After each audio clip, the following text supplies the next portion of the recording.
Hi, my name is Bruce Roth, and today as my guest I have Dave Horvath-Waddell, and Dave is the founder of Torchlight Tax Services and an enrolled agent. Dave, there's a lot of different kinds of tax professionals out there. You've talked about some of them in a previous video. How would I go about choosing one over the other, whether I really need someone with a higher skill level who may also charge more, or whether someone with a lower educational and skill level might be adequate for me? Well, the first thing that you have to have when you do taxes is you have to have a person that you trust. You have to feel like this guy has your best interest in heart and he knows what he's doing.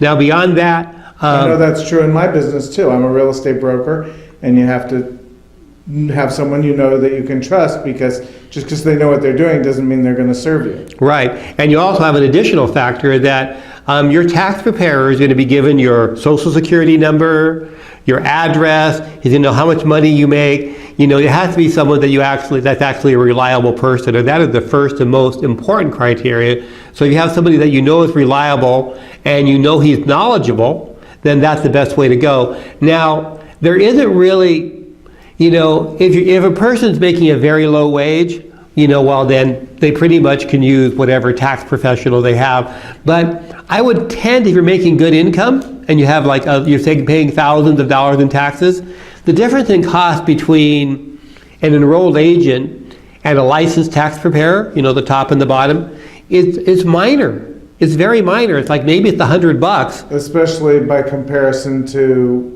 what's at stake. Right. And it's routine for me when I look at a tax return, it's very often to discover, you know, $5,000, $10,000 that you can save the client because you know what you're doing. So, and then once you do that, you know, the client trusts you, they like you. And so I would put that as much more priority than saving money on filing the return, because that's nothing. A misdone return can cost you a fortune. Not only cost you a fortune, but put you in a bad light with the IRS or your state tax collection agency for many years. Yeah, or there are even people who wind up in jail in extreme circumstances. That's usually because when the IRS came to them, they didn't jump on it and fix it. Yeah, and they were I'm sure they were doing something. It wasn't like they were unintentional about it. They did something bad. Right. But nevertheless, you're dealing with a big area. You could pay a fine or a penalty. Yeah, and also if you have, you know, just the fact that the guy is knowledgeable, he may look at your tax return and discover that he can save you $5,000 because a less trained person didn't realize that you were eligible for the blah. I spend a lot of time when I'm with my clients, after I've done their return, I usually ask a lot of questions just to make sure I'm not missing anything. And very often you will find there was something the client was totally unaware of that gave them a big tax break. Okay. Thank you so much. Okay. And thank you for watching.